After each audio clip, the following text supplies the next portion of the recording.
All right, everybody, welcome back. Good afternoon. We have another episode of How Much to Keep Seattle Seahawks edition, and we're moving on to a third player today, Coby Bryant.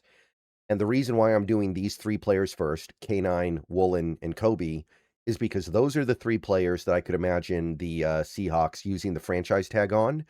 The franchise tag window did open today, so I want to go ahead and get these three players out of the way in the event that we do tag them, because if we tag them, then considerations need to change a little bit. Now, I don't think we're going to tag Coby Bryant, but when you look at what he's likely going to cost and what the franchise tag is for a safety, you could justify it if you really wanted to. So let's talk about Coby. Let's talk about what he's likely to get. Let's get an idea of how much it would cost to keep Coby Bryant and then decide whether or not we think it's worth it to keep him at that hypothetical cost. All right, guys, before we go any further into the video, I want to take a minute to tell you guys about my friends over at Sleeper. Sleeper is a one-stop shop for all your sports needs. Download the app to your phone. You can celebrate and chat about sports in real time with other users. You can get scores, news, and alerts with blazing fast speed. And you can play in daily fantasy leagues and win real money on picks contests. So enjoy sports together. Download Sleeper today, and don't forget to use my promo code SBN for up to a $100 match on your first deposit. Plus, they currently have a free $20 entry, no deposit required, just make an account. Terms and conditions do apply. See Sleeper's terms of use for details. Currently operational in over 25 states and growing. So check out Sleeper and have fun with sports this year. All right, now Coby Bryant, a little bit of an interesting one, right? Because he's only been a safety for the last two seasons, and he did not become a starter until part of the way through the 2024 season. So the current version of Coby Bryant that we're looking at and considering is kind of short-lived compared to a lot of these other players, right? The first year of Coby Bryant's career, he was a nickel corner. He was pretty decent. The second year, he was a backup, and then the third year, he started as a backup and then got promoted to starting safety and never looked back. And that may hurt him a little bit. At the same time, though, he was a starter on the top defense in the league and the Super Bowl champions. So therefore, he might be able to get a little bit more. So those two things might balance out. I don't know. But Spotrac has a market value page for him at 14.3 million per year. They have 2 years, 28.6 million. I think the number is about right. It's at least close. I don't know about the 2 years though. I feel like he could get 3 years, and I feel like he probably would get 3 years, but I feel like the average annual salary is probably in the right area at least. I don't think he's a top 10 safety. I could see a world where he gets paid like one, though, because of the nature of the market and the nature of him just winning a Super Bowl. So, Coby Bryant, interesting career so far, right? Like I said, first year he was a nickel corner. Second year he didn't play very much. And then the last 2 years he's been a starting safety, and he's been great. 7 interceptions, 13 passes defensed. He's been a forced fumble hawk. He's somebody that loves to force fumbles. And the last couple years, it's been a little bit muted, but that first year, man, he went after the ball like few other players I have seen as a Seahawk since Cam Chancellor. So some really cool stuff happening there. And he showed that he did have safety instincts as well. And you take a look at his coverage numbers, they're quite good. The first year where he was the nickel corner, obviously not so much. I don't think he really has I don't think he has the full skill set to be a nickel corner.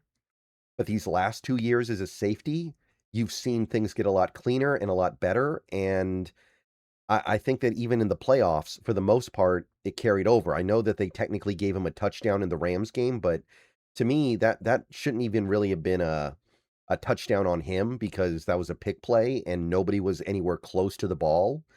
So his coverage numbers this last year were great. Over the last 2 years, he's been pretty close to bulletproof. Now, Pro Football Focus is not enamored with him, right? 65.5 grade this last year. They liked him more in 2024, but they still didn't love him. But as we'll go through here, as we look at these safety contracts, we'll find that that doesn't really that doesn't really seem to be that big of a deal once you get past the elite, right? Like, obviously, Kobe Bryant's not gonna get Kyle Hamilton money. He's not gonna get Kirby Joseph money. He's not gonna be paid like the best safeties in the league. But you get down to a guy like Trayvon Marrig, who got a big 3-year, $51 million deal from the Panthers last season after 4 years with the Raiders. Where, I mean, let's look at Morig here. Okay, so first of all, he only missed 2 games in his Vegas career. Pretty good ball production, 6 interceptions, 29 passes defensed, a lot of tackles. Rated pretty well by Pro Football Focus in that final year. You go back to 2023, it was a little bit better. 2022, bleh. I think that was the year he played hurt a little bit. But overall, Pro Football Focus likes him. But you're looking at these numbers. Keep in mind, he was on the Raiders, a team that really didn't do that much while he was there. And then you're taking a look at his coverage numbers, and, some of it's good, some of it, I don't think you can safely conclude that Kobe Bryant was way worse than this. And you start doing the math, and you're like, wait a minute, we're already not that far away, are we? Like, I don't think we're there yet. I do think Marig had a better reputation as a safety than Kobe Bryant does now, but at the same time, Marig was on terrible teams, and it's not like his Pro Football Focus grade was that much higher. It's not like the numbers are that much higher. He had over 100 tackles in 2024, right? Okay, I guess Kobe hasn't done that, but that's more a reflection of the team he's on, right? Kobe isn't going to get to 100 tackles on this team because the guys in front of him tackle well. So already you're kind of like, wait a minute, is Kobe going to get like top 10 safety money after all? Is he going to get a deal that shocks all of us? And then you keep going down the list here. Let's jump past a couple names and get to Javon Holland, who signed the 3-year, 45.3, so that's 15.1 million per year deal with the Giants last offseason. Like Kobe Bryant would be, he had just finished his rookie deal with the Dolphins. And you take a look at what he did during his 4-year career with the Dolphins. He missed quite a few games to injury, had okay ball production, 5 interceptions in 3 years. But honestly, Kobe has better ball production, had almost 100 tackles in 2022, which is good, but I don't know if it's anything we're getting overly excited about. The coverage numbers, he allowed over 500 yards in 2022. Kobe's never done that as a safety, not even close. The other years, a little bit more competitive. But look at the QB rating allowed when targeted. It's not very good overall. It's over 100 during his 4 years as a Dolphin. So already, and Pro Football Focus is not that hot to trot on him. Contract year, they gave him a 63. Now, 2023, they loved him. I understand that. But that's only doing some of the lifting here, right? Because in 2023, remember, he missed 5 games. That's got to factor in as well. So, I don't know. I mean, I don't think that Kobe Bryant is as good as Javon Holland was at the time that Javon Holland got paid.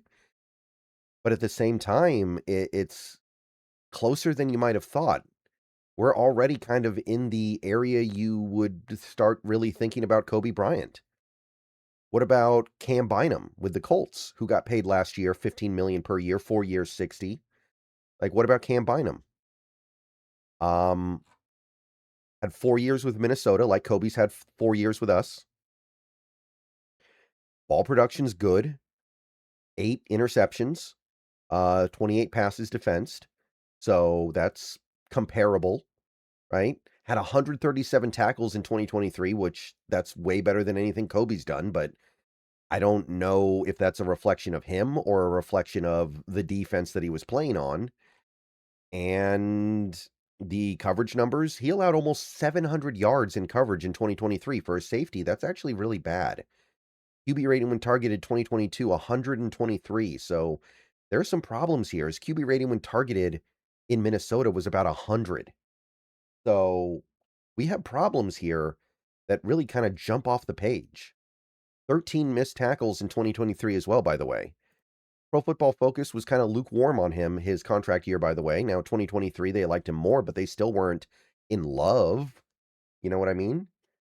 And that's the play that gets you 15 million per year. What about Ammani Hooker with the Titans? Now, this was a third contract for Ammani Hooker, so it's not exactly the same thing, but 3 years, 40.5 million, that's 13.5 million per year. So, Ammani Hooker, he's been a Titan his whole career. Look at all the games he's missed in his career. Look at all the seasons where he did not play a full season. Now, 2024, he had the 5 interceptions. That was probably doing a lot of the heavy lifting here. I understand that. He had a career year as a ball hawk. Generally speaking, he's somebody that makes a lot of plays on the ball, but he's another guy. He's never had some insanely high tackle count. He's not somebody racking up really high tackle numbers, right? His coverage numbers are good, right? His coverage numbers are good, but they don't necessarily pop off the page in the way that Coby Bryant, in any way that's way better than what Coby has. Pro Football Focus thought he had a good 2024, but again, it's in that kind of slightly above average range according to their grading. Previous year, basically the same thing. Previous year, below average slightly. So, yeah, we've probably already gone a little too far here. And then you've got a guy like Hufanga, Talanoa Hufanga, who signed with the Broncos after leaving the Niners.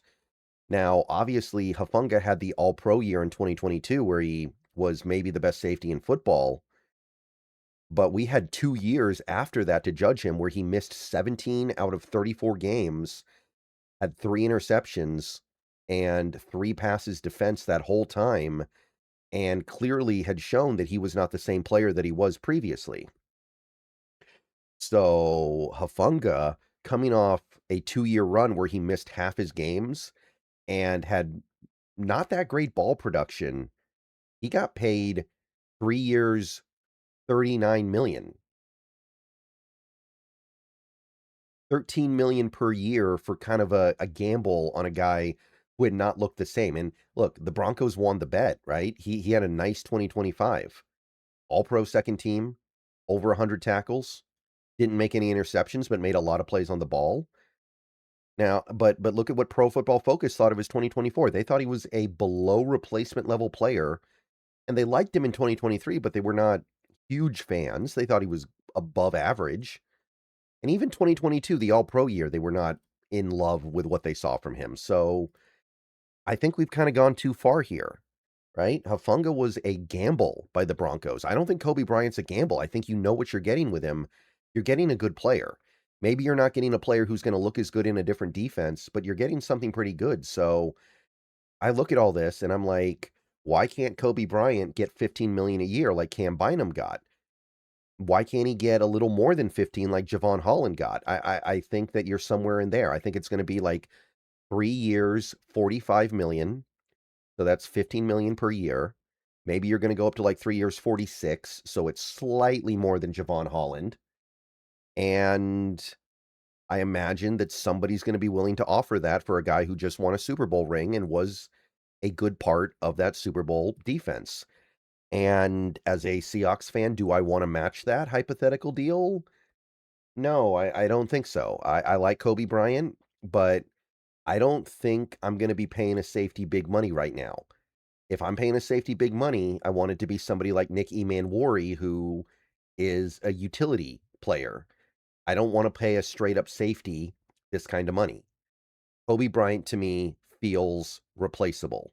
I think you can replace Coby Bryant. I think you can find another player that can play like him. He might already be on the roster. Tai Okada, who's technically a free agent this offseason, but will be very easy to keep. He might be able to take Coby Bryant's place, no problem. So, what do you guys think? Would you guys give Coby Bryant 15 mil a year, 15.5 million a year? I just don't see him as irreplaceable. I think he's easy to replace. Well, not easy, but very doable. So let me know what you guys think. I'll see you guys later. Go Hawks. Everybody have a good rest of your day. And yeah, I think Kobe's going to get somewhere around 15 million a year, at least 14. I think that this is kind of the floor, what on the market value page. All right. See ya. Go Hawks.